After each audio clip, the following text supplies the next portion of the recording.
Deus quer que você reine. Cristo é a nossa redenção.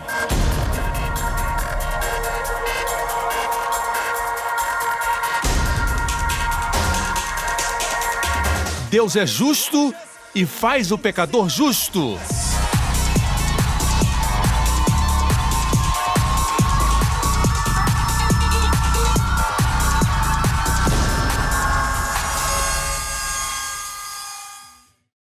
Hoje, com o pastor Joseph Prince, vou falar das duas ocasiões quando Israel bebeu água da rocha.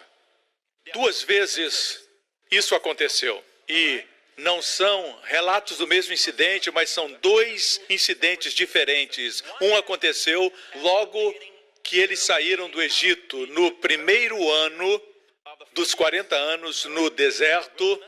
No primeiro ano, quando saíram do Egito, eles estavam com sede e aconteceu um milagre que nós vamos ver daqui a pouco. E outro incidente foi no final dos 40 anos da peregrinação no deserto. A peregrinação durou 38 anos. Nos primeiros 2 anos não houve juízo. O juízo aconteceu quando eles não creram que Deus havia dado a terra. Por 38 anos eles peregrinaram no deserto. Andaram como baratas tontas. Você também está perambulando? Espero que não esteja nessa situação. Eles peregrinaram no deserto por 38 anos. É por isso que no Evangelho de João, Jesus falou com um homem que era paralítico e estava no poço de Betesda, a casa da graça, e a Bíblia diz que ele estava sofrendo daquele mal por 38 anos. 38 anos naquela condição. Ilustra o povo de Israel no deserto. Mas graças a Deus Jesus veio. E Jesus curou aquela enfermidade. Jesus o curou daquele mal. Aleluia! O mesmo vai acontecer com você quando estudar esses 2 incidentes. Vamos comparar e contrastar e ver a diferença. Um incidente aconteceu no primeiro ano, o outro aconteceu no último ano da peregrinação no deserto. Vamos mergulhar no assunto. Vamos para Êxodo 17, onde pela primeira vez isso aconteceu. Depois veremos o que aconteceu 40 anos depois. Eles tinham acabado de sair do Egito. Toda a comunidade de Israel partiu do deserto de Sim, andando de um lugar para o outro, conforme a ordem do Senhor. Acamparam em Refidim, mas lá não havia água para beber. Por essa razão queixaram-se a Moisés e exigiram: dê-nos água para beber. Ele respondeu: por que se queixam a mim? Por que colocam o Senhor à prova? Fico feliz porque vocês são minha igreja. Porque Moisés tinha uma igreja que murmurava muito. E Moisés dizia que eles colocavam o Senhor à prova. O próximo versículo: mas o povo estava sedento e reclamou a Moisés: por que você nos tirou do Egito? Foi para nos matar de sede a nós e a nossos filhos e aos nossos rebanhos? Quantos queriam pastorear uma igreja assim? Certo? Eles estão clamando, murmurando, reclamando, e Moisés clama ao Senhor. É uma boa coisa fazer isso, clamar ao Senhor. Ao invés de clamar para os outros, clamar ao Senhor. No lugar de reclamar no telefone, clamar ao Senhor. Moisés disse: que farei com este povo? Estão a ponto de apedrejar-me. Graças a Deus isso não acontece na nossa igreja. E não vai acontecer em nome de Jesus. Amém? Nenhuma arma preparada contra mim prosperará. Amém? Glória a Deus. Não faça isso. Eu vou abençoar você em nome de Jesus. Versículo 5. Respondeu-lhe o Senhor: passe à frente do povo, leve com você algumas das autoridades de Israel. Note a expressão: leve com você algumas das autoridades de Israel. Nós vamos falar disso depois. Moisés foi até a rocha e Deus disse: leve com você alguns dos anciãos de Israel e tenha na mão a vara com a qual você feriu o Nilo e vá adiante. A vara de Moisés era a vara do juízo. Diga para o seu vizinho: vara do juízo. Não esqueça, a vara de Moisés era a vara do juízo com a qual ele feriu o rio. O que aconteceu com o rio? O rio se tornou em sangue. João 1,17 diz que a lei foi dada por Moisés, mas a graça e a verdade vieram por Jesus. O primeiro milagre da lei foi transformar água em sangue, resultando em morte. O primeiro milagre da graça foi transformar água em vinho, produzindo celebração e vida. Amém? Para aquele casal, que maravilhoso ter Jesus no seu casamento, certo? E vê-lo transformar água em vinho. Aqui temos a figura da vara do juízo e como A vara do juízo foi o meio pelo qual Deus tirou o povo do Egito. O meio, na verdade, não foi o juízo. Foi o sangue do cordeiro que tirou o povo do Egito. É como se Deus tivesse lançado cartas e uma a uma fizeram o coração de Faraó ficar mais duro. E finalmente Deus disse, a última arma é o sangue do cordeiro. E Faraó não teve resposta. É por isso que pregar o juízo não ajuda. Pregar o sangue de Jesus e o amor de Deus é o que ajuda as pessoas, que as liberta. Pastores, entendam isso bem. É a bondade de Deus que leva o povo ao arrependimento. Não é o juízo que leva o povo ao arrependimento, é o amor de Deus. Amém? Alguns dizem, pastor, o senhor tem que pregar mais sobre arrependimento? Eu não escuto o senhor falar disso, mas isso acontece todos os dias na igreja. Arrependimento é mudança de mente, metanoia no grego. Metanoia significa mudar de mente. Sempre que vem à igreja, você muda a mente. A respeito de você, de Deus e de como você vê o mundo. Sabia disso? O arrependimento está sempre acontecendo. Quando Pedro encontrou com Jesus, e Jesus disse, ele estava pescando a noite toda e não pegou nada, Jesus disse, vamos mais profundo, lance suas redes para uma grande pescaria, e a Bíblia diz que pescaram tantos peixes que a rede começou a se romper. E quando conseguiram colocar os peixes no barco, o barco começou a afundar. E eles pediram ajuda. Quantos gostam desse tipo de bênção? Você tem que pedir ajuda porque a bênção é muita. Amém? Você abençoa outros. Jesus sorriu para ele. Você sabe o que Pedro disse para Jesus? Aparte-se de mim, eu sou um homem pecador. Jesus disse, não tenhas medo, Pedro. Ele disse, não tema. A partir de agora será pescador de homens. O que aconteceu primeiro, a bênção ou o arrependimento de Pedro? A bênção. Veja, sob a lei, você se arrepende e é abençoado. Sob a graça, a bondade de Deus leva ao arrependimento. Amém. Vamos continuar. Deus disse no versículo seguinte para ele, eu estarei à sua espera no alto da rocha que está em Horebe, bata na rocha, faça o quê? Bata na rocha, e dela sairá água para o povo beber. Assim fez Moisés à vista das autoridades de Israel. Veja, eu sempre pensei que ele feriu a rocha na frente de todos. Mas, na verdade, a rocha devia estar no lugar alto e ele subiu para o lugar onde não estava a vista de grande parte do povo de Israel. E somente os anciãos viram o que aconteceu. Certo? Me acompanha? Ele bateu na rocha, mas veja essa frase. Eu estarei à sua espera no alto da rocha em Horebe. Eu disse na semana passada que Jesus está em toda a página da Bíblia. Ele está escondido nas sombras. E ele é um tesouro, a pérola de grande valor, o tesouro precioso. Lembre-se que a pérola de grande valor também representa você. O tesouro precioso também é você. Mas quando você está nele, você se torna a pérola preciosa. Amém? Igreja, quando você descobre Jesus, milagres acontecem. Quando destaca Jesus, os poderes das trevas fogem. Jesus é a luz. Quando ele surge, as trevas desaparecem. Veja, eu vou apresentar Jesus. Eu estarei lá, ele disse, na rocha que está em Horebe. O hebraico diz, lepani, na face da rocha. Olhe para mim. Aqui está uma grande rocha, uma enorme pedra. Ele fica de pé e diz, eis.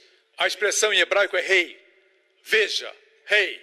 Reiani amat. Eu estou aqui, lepani, em frente à rocha, na face da rocha. Vira a rocha. Uau!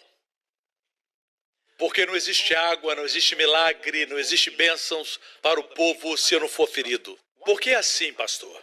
Porque Deus não simplesmente abençoa as pessoas. Deus é um Deus justo. Ele lida com as verdades judiciais. Deus não pode abençoar as pessoas injustamente. Tem que haver um fundamento de justiça.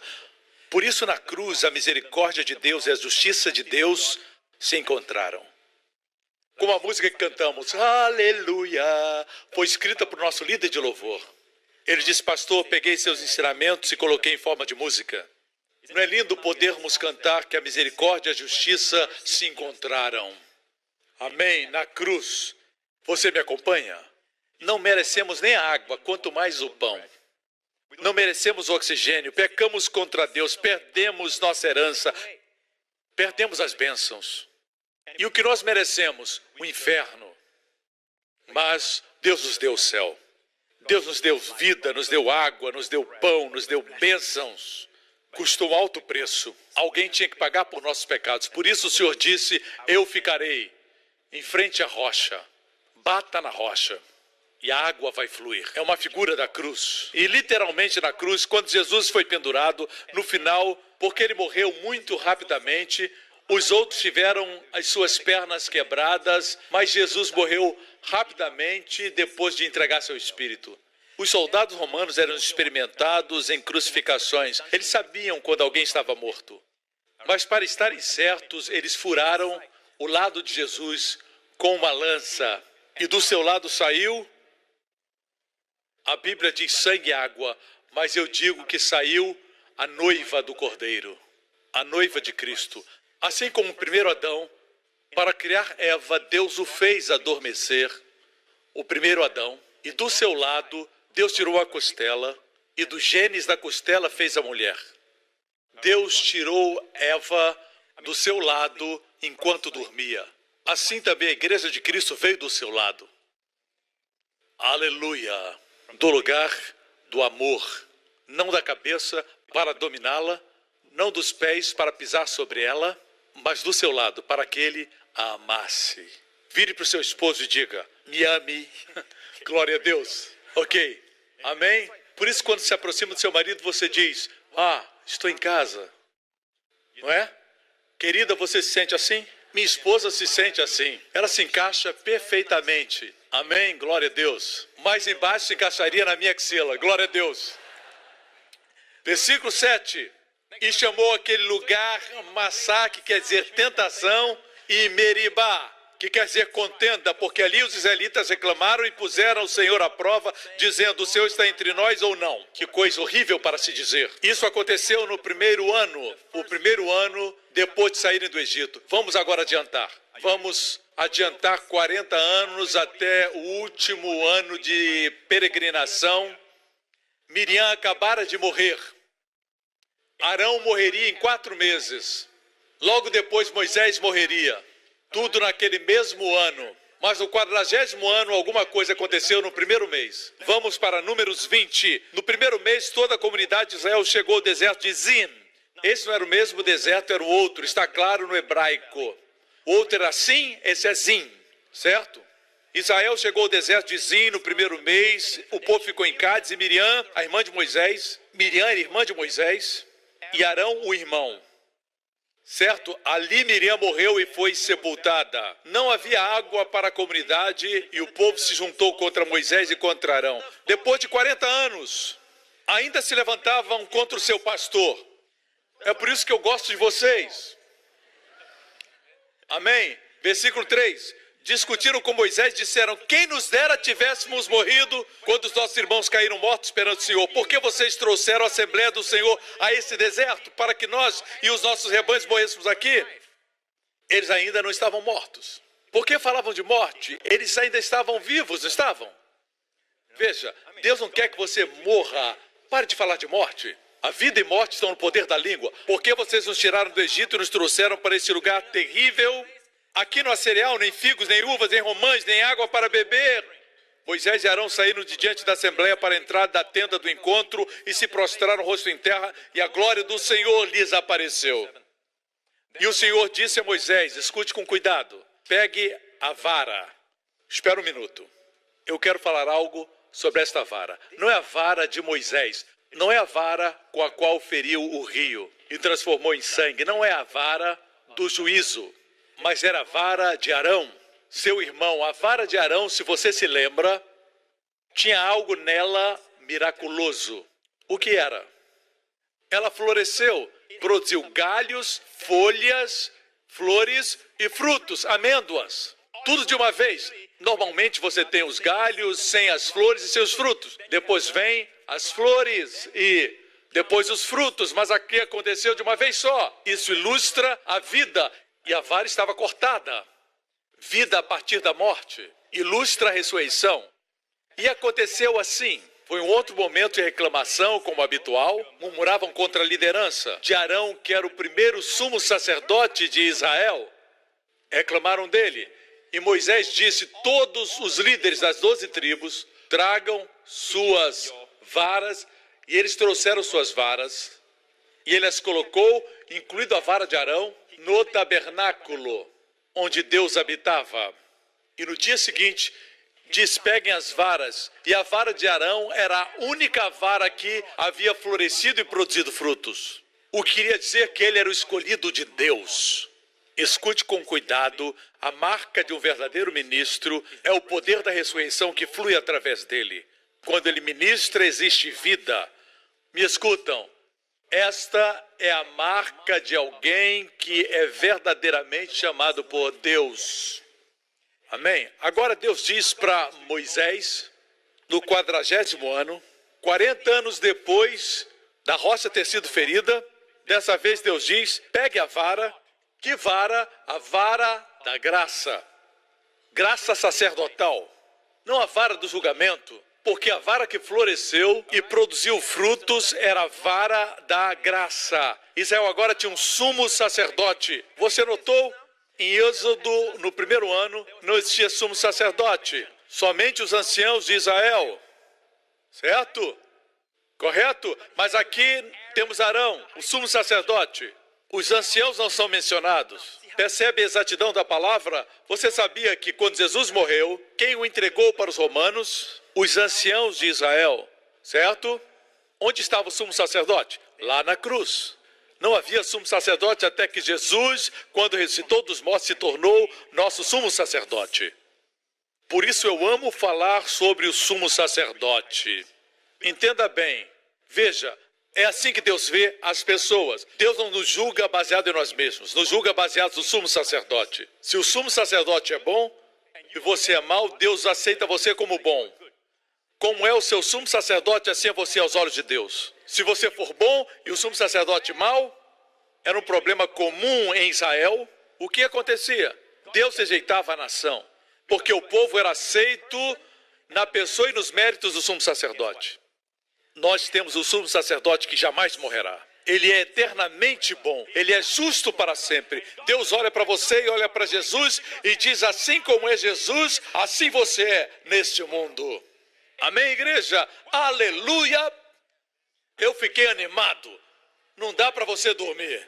Em Êxodo não se menciona o sumo sacerdote. Aqui se menciona Arão, sumo sacerdote. Traga Arão e tome a vara. Pegue a vara e com seu irmão Arão reúne a comunidade e diante desta fale aquela rocha. Diga: fale, não bata. Fale, não fira. Não bata mais na rocha. Fale a rocha. Porque Jesus foi crucificado, ele não tem que voltar e ser crucificado de novo. Alguns dizem: se eu pudesse ver Jesus, ver o seu sacrifício, a sua dor, eu acreditaria nele. Se eu visse morrendo na cruz, eu acreditaria que sou perdoado. Não, ele não precisa descer, não precisa ir para a cruz outra vez. O seu único sacrifício foi plenamente suficiente.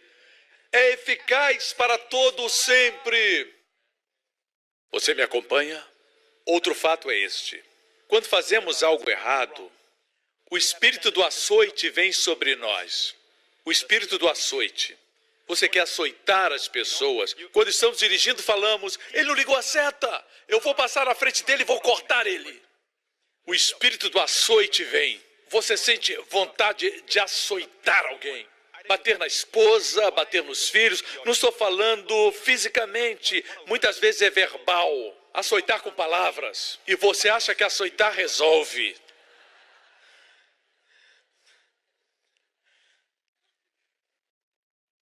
Veja, o pior tipo de açoite é açoitar-se a si mesmo por algo que fez.